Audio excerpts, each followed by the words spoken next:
今期陳探長咧就來到中山嘅山鄉呢邊，帶大家睇翻最近炒得比較熱嘅樓盤啦。咁講緊嘅話，總價29萬一套單位就呢度啦。咁佢咧係溫泉1號，佢係70年產權嘅公寓，用翻民水民電嘅。咁呢個單位咧係56個方，咁接翻落嚟嘅話，大概都係600尺左右到，做翻1房1廳嘅。咁同樣有個大露台。咁呢個位置咧睇出嘅景觀係可以睇到成個山鄉嘅城市景觀嘅。對面嗰度咧就係雅居樂車站噶啦。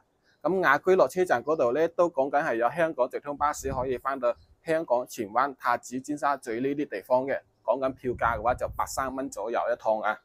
咁睇翻我哋呢邊客廳開間咧，去到3.2米嘅，都非常之闊落噶啦。咁佢呢邊嘅話就係開放式廚房，咁係可以用埋呢個電火爐嘅。咁呢邊嘅話實木門都係我哋交樓標準，入到嚟嘅話就係佢一層有11個單位，咁係2部電梯。咁總高嘅話就11層高嘅。咁呢邊嘅話就係洗手間啦。咁呢個洗手間係超級大嘅。咁呢個開間嘅話大概係有2.2米咁長噶啦，非常之闊落。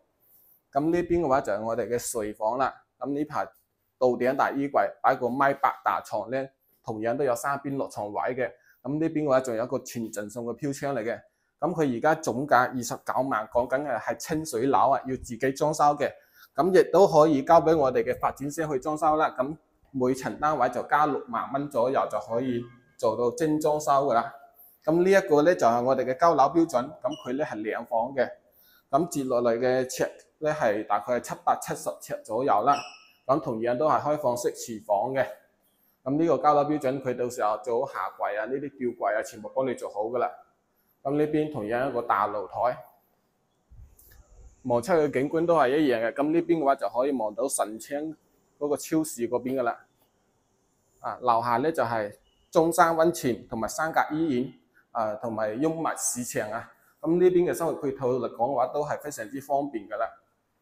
咁呢邊入到嚟嘅話就係乾濕分離嘅洗手間。咁呢邊就兒童房咯，做咗個榻榻米設計。咁呢啲衣櫃都係做好俾你嘅。如果係大裝修嗰個套餐，做好衣櫃，做好榻榻米俾你嘅。咁呢邊嘅話就主人房，擺個1.8米到2米嘅大床都係完全足夠嘅。咁呢度嘅話，半個鐘就可以翻到口岸噶啦。如果有興趣嘅話，可以問下陳探長攞詳細資料啊。